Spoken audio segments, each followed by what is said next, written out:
Yeah man, special combination. Jocelyn Sheila, original tune. Yeah man, respect all time. Laissons parler les gens.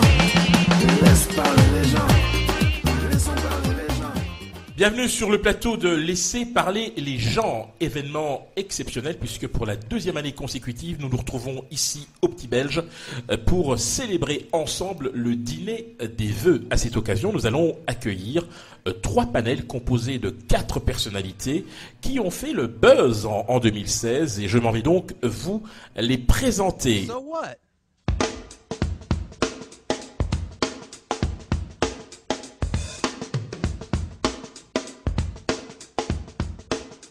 Je me tourne vers vous, Tossi Panou, je l'ai dit, vous avez été négociateur à la COP21, c'était à Paris l'année passée, du 30 novembre au 12 décembre. Il y a de cela quelques semaines, vous étiez également à Marrakech pour la COP22. Alors, pour ceux qui ne connaissent pas la problématique du changement climatique, en quelques mots, de quoi s'agit-il ? Il s'agit ensemble d'essayer de trouver des solutions pour gérer ce problème du climat, qui est un problème réel, qui était reconnu en 92, lorsque les pays se sont réunis à Rio et ont adopté l'accord mer sur lequel repose la gouvernance internationale sur le climat, qui est la Convention 4 des Nations Unies sur les changements climatiques. Et cet accord était une espèce de vœu pieux qui demande à tous les pays de la planète de faire des efforts pour essayer d'éviter une concentration dangereuse de gaz à effet de serre dans l'atmosphère. Ce vœu pieux va un peu plus loin à travers un accord FIS qui a été adopté en 97, qui est le protocole de Kyoto, qui lui demande aux pays développés, qui ont une responsabilité historique dans ce problème du climat, de faire montre de leadership et de réduire de manière chiffrée leurs émissions. Il demanderait aux pays en développement. L'accord de Paris, lui, va plus loin. C'est le deuxième accord FIS qui, lui, donc l'année dernière a été adopté et qui, lui, demande à l'ensemble des pays de la planète, à 100% des émissions globales, donc de faire des efforts pour réduire les émissions. Dominique Bertrand, productrice à Radio Beauté pour Planète Beauté. Pourquoi Planète Beauté, Dominique ? Pourquoi ce titre ? Parce que Planète, voilà, moi j'ai envie d'être ouverte sur toutes sortes de musique et pas rester centrée uniquement sur la musique peut-être congolaise ou sénégalaise. Non, c'est vraiment toutes les musiques. Donc je vais vraiment partir du rap en passant par le reggae. Pourquoi pas la chanson française, mais il faut qu'elle soit très bonne parce que j'aime pas trop la chanson française, je le dis clairement. Mais voilà, une grande diversité et des gens qui viennent de partout.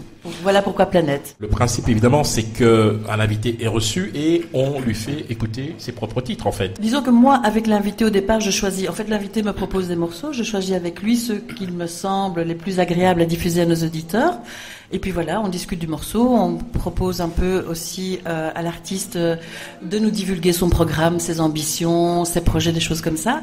Et puis voilà, on essaie de faire découvrir des nouvelles choses à nos auditeurs. Maria Parr, distributrice de produits cosmétiques Nuskin, mais également ambassadrice de cette marque. Alors, en quelques mots, Nuskin, qu'est-ce que c'est ? En quelques mots, eh bien, c'est un produit qui est adapté à tout le monde, surtout pour les peaux noires. Ce sont des produits qui sont scientifiquement prouvés. Il y a vraiment des résultats époustouflants. Et moi, ça m'a vraiment fait. J'étais fort impressionnée par rapport aux résultats que ces produits font. Il est clair que sur le marché, les produits on pense pas souvent aux peaux noires. Et ici, Nuskin, met tout en œuvre aussi parce qu'on travaille sur les groupes de jeunes de jeunesse par rapport à tout ça, parce que ce sont les scientifiques. Je suis pas scientifique du tout. Mais moi, quand je vois les résultats par rapport à des personnes que je rencontre ici au Matongé, eh bien, moi, ça me donne la force de continuer parce que c'est de la recommandation et tout simplement. Merci infiniment. DJ Merci Sénateur, qu'est-ce que tu nous réserves ce soir ? Alors, Harry, quand on dit DJ Sénateur, c'est l'ambiance, c'est le show, j'imagine, c'est la joie. Alors, partout où je me trouve, la joie qui est en moi, je fais tout pour la partager avec le public, en fait. Alors, on va parler de ce que tu as produit cette année, parce que tu as fait le buzz avec une vidéo. Rappelle-nous le titre, s'il te plaît. Kumami Fola. Bien sûr, j'ai sorti 3 titres cette année, 2016, mais c'est Kumami Fola qui a fait plus de buzz, parce que ça a été, récemment, ça a été le top 1 d'une émission sur la chaîne Africable au Mali, à Bamako. Alors donc pour moi, pourtant c'est pas la chanson que j'avais choisie réellement pour le buzz, mais on dit l'homme propose et Dieu dispose. Et Radio Beauté est la première radio à avoir diffusé le titre. Effectivement. So what?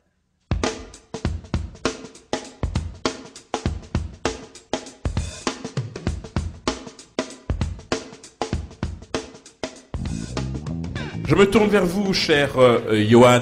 Alors, en quelques mots, on va parler chocolat. J'ai racheté cette année, au début de l'été, une marque de chocolat parisienne, la deuxième plus vieille maison, 241 ans d'existence cette année, avec l'objectif, du coup, de faire du chocolat bio et équitable en Afrique.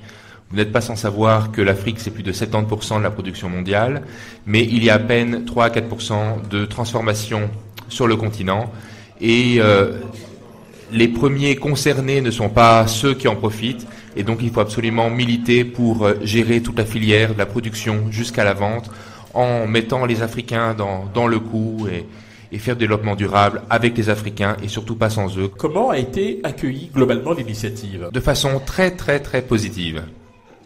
Et d'ailleurs, pas plus tard qu'il y a 3 semaines, j'intervenais au Parlement européen dans le cadre justement du travail forcé des enfants sur les plantations de cacao. Et donc voilà, pour dire que vous voyez, début de l'été, il y a quelques semaines, donc les choses vont très vite et ça prend vraiment une ampleur, tant en Afrique qu'ici en Europe, donc j'en suis vraiment très très content. Je voudrais me tourner vers Elena Matundu, présidente du GFAIA, le groupement des femmes africaines intégrées et actives. Ça ne s'invente pas, une année assez riche quand même, 2016. Oui, 2016 c'est une année pleine de nouveautés où nous nous sommes renouvelés notamment dans le nouvel endroit où nous faisons notre événement phare qui est The One. Et aussi, nous avons aussi cette année concentré notre attention sur les jeunes femmes africaines qui lancent des projets, qui ont des projets et qui entrepreneuses en tout cas. Et dont je pense qu'on ne fait jamais encore assez de place à ces jeunes personnes et on les booste pas encore assez. Et voilà, nous avons aussi 2016, c'est l'année où nous avons enfin remis notre trophée GFAIA à une femme exceptionnelle, de Madame votre épouse, Nicole Tumba-Bouacha. Bien, je vois que le secret était bien gardé. Et voilà, donc GFAIA donc continuera en 2017 à toujours promouvoir la femme africaine, à toujours soutenir toutes les actions des femmes qui mènent des projets d'excellence. Et vraiment, pour nous, c'est vraiment quelque chose que nous aimons vraiment porter très haut, parce que voilà, si nous ne le faisons pas, qui d'autre le fera? Et je crois qu'il faut apprendre un peu à se soutenir, à consolider nos efforts. Je voudrais aussi en tout cas souhaiter plein de bonnes choses à tout le monde pour 2017. Je sais que 2016 n'a pas été facile côté vie privée, je veux dire, pour beaucoup. Donc voilà, je souhaite vraiment beaucoup d'amour, de bonheur, d'argent, de santé à tout le monde en 2017. Meta Nabou Cissé, une autre femme de cœur et d'engagement, vice-présidente de Renaissance africaine. Alors cette année, ça a été le buzz avec l'African Summer School. Cette année, la Renaissance africaine est née et on a directement commencé avec l'African Summer School Brussels. Pourquoi? Parce que l'association se veut être un incubateur, se veut être un encouragement pour les porteurs de projets de la communauté africaine qui veulent se lancer, qui ne savent pas comment se lancer, par où passer, qui manquent de réseau, d'expérience, et donc dont on fait bénéficier notre réseau de compétences. Le prochain projet pour 2017, c'est Afropreneur, donc ça arrive. On est en train de le préparer et justement, on le présentera en janvier, le 18 janvier.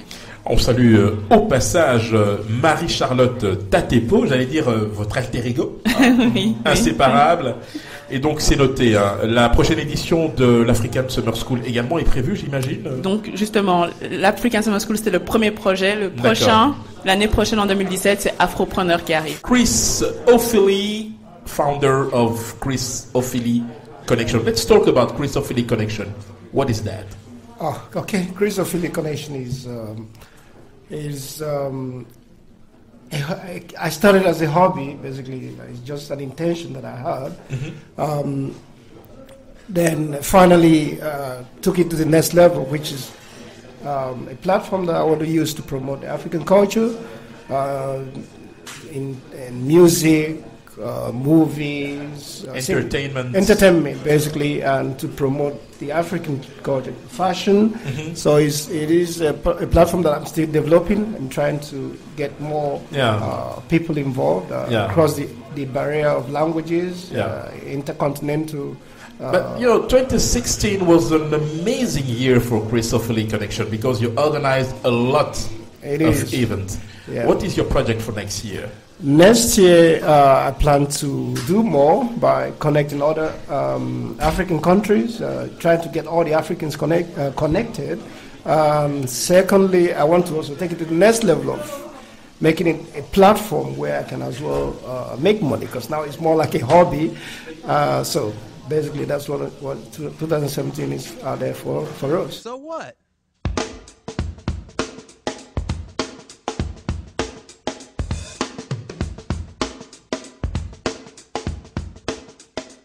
Jacob Kamwanga, 2016, une année intense pour vous. En quelques mots, votre bilan. Mon bilan, j'ai regagné le parti de mon cœur, le CDH. Donc je fais partie du CDH pour ceux qui le savent et pour ceux qui ne le savent pas. Alors, quels sont vos projets pour 2017 ? Pour 2017, c'est la reprise de mes permanences sociales au 5 de l'avenue de Lévis-Mirepoix, près de l'avenue Charles-Hous, donc près de mon domicile. Je reçois tous ceux qui souhaitent me rencontrer tous les premiers mardis du mois de 18h à 20h, sans rendez-vous. Julia Mukonde, fondatrice, présidente de Julia Events. Pour ceux qui la connaissent, eh bien, elle nous habitue à des expositions exceptionnelles. Elle est une amoureuse des tableaux, de la peinture. Ça tombe très bien, nous aussi, Julia. Alors, une année très intense, il faut bien le dire. Oui. Avec des perspectives intéressantes pour 2017. Oui, nous avons un bon calendrier pour l'année 2017, en tout cas. Alors, qu'est-ce que tu nous réserves ? À prime abord, nous avons déjà eu l'accord d'un grand artiste peintre qui a accepté qu'on puisse le représenter, parce qu'en 2007, nous allons débuter une émission qui est Accro à l'art afro, en collaboration avec la radio Mboté. Donc, ça sera une émission à laquelle nous donnons l'occasion aux artistes de parler d'eux, de faire parler de leur art, et surtout une occasion pour que leurs fans et le public puissent mieux les connaître aussi, parce que c'est vrai que quand on voit une œuvre, il est aussi nécessaire de connaître la personne et pourquoi, ses inspirations, son essence, au fait. Et donc, nous avons vraiment des bonnes perspectives, nous avons déjà des bons contrats et nous sommes vraiment enchantés. Littérature avec une femme de culture également. Elle est la fondatrice de Beaucoup, qui est un espace culturel pour la promotion de la littérature écrite Nord-Sud. Stéphanie Boalé. Pourquoi Beaucoup ? Beaucoup veut dire livre en langue congolaise et surtout en lingala. Beaucoup veut dire tout simplement livre. Et comme nous faisons la promotion de la littérature écrite, donc tout ce que nous voulons, c'est mettre par écrit notre culture. Voilà. 2017 s'annonce comment pour ceux qui vous suivent maintenant? À quoi peuvent-ils s'attendre? Ça sera une grande nouvelle parce que ça n'a jamais été. Nous allons financer l'édition d'un livre collectif. Un livre collectif qui sera composé de textes écrits par les élèves. Parce que n'oubliez pas que nous défendons cette phrase de Amadou Ampateba qui dit qu'en Afrique, lorsqu'un vieillard meurt, c'est toute une bibliothèque qui brûle. Alors, les enfants sont là pour prendre leur relève, pour écrire. C'est eux qui vont écrire l'histoire africaine, l'histoire du Congo, l'histoire de l'Afrique en général. Alors, il faut les former maintenant. Il ne faut pas attendre que ces enfants soient plus tard des professeurs, des adultes pour commencer à écrire. Non, ils peuvent le faire maintenant. Alors, beaucoup a été sur le terrain. Donc, nous étions au Congo au mois d'avril. Nous avons lancé un appel et il y a les élèves qui ont répondu à cet appel. Donc, ils nous ont envoyé des textes, des super textes sur les différents thèmes. Et là, nous sommes justement en train de préparer l'édition de ce livre. Cette fois-ci, eh bien, je clôture ce panel avec le maître des lieux, Georges Batoulégi, qui est le patron du Petit Belge. Nous nous trouvons en ce moment même. Ceci dit, Georges, J'ai très faim. La cuisine est ouverte. En tout cas, c'est la deuxième année consécutive que tu nous accueilles ici même. C'est un plaisir pour nous, bien évidemment. 2016 a été une bonne année pour le Petit Belge. Avec les attentats que nous avons connus cette année, les affaires n'ont pas fonctionné comme on s'y attendait. Le bilan est mauvais, mais bon, nous ne devons pas baisser les bras. Nous avons des projets pour l'année prochaine. Nous allons essayer de mettre les petits plats dans les grands pour essayer de remonter cette pente. L'Oreca, cette année, a été particulièrement difficile. L'État a promis les moyens. Bon, malheureusement, ces moyens ne suivent toujours pas. Mais bon, on est des entrepreneurs, nous sommes des indépendants. Nous devons nous battre. Georges, merci de nous accueillir ici à l'occasion de ce dîner des vœux de Radium Beauté. Quant à moi, eh bien, je vous retrouve tout au long de l'année 2017 avec de nombreux invités qui viendront vous parler tout simplement de leur actualité. Bonne année et surtout, joyeux Noël. Merci. Merci. Bonne année, bonne année. Et merci à Radium Beauté pour cette opportunité. Bonne Merci année. beaucoup et à très bientôt. Yo! Yeah man, special combination.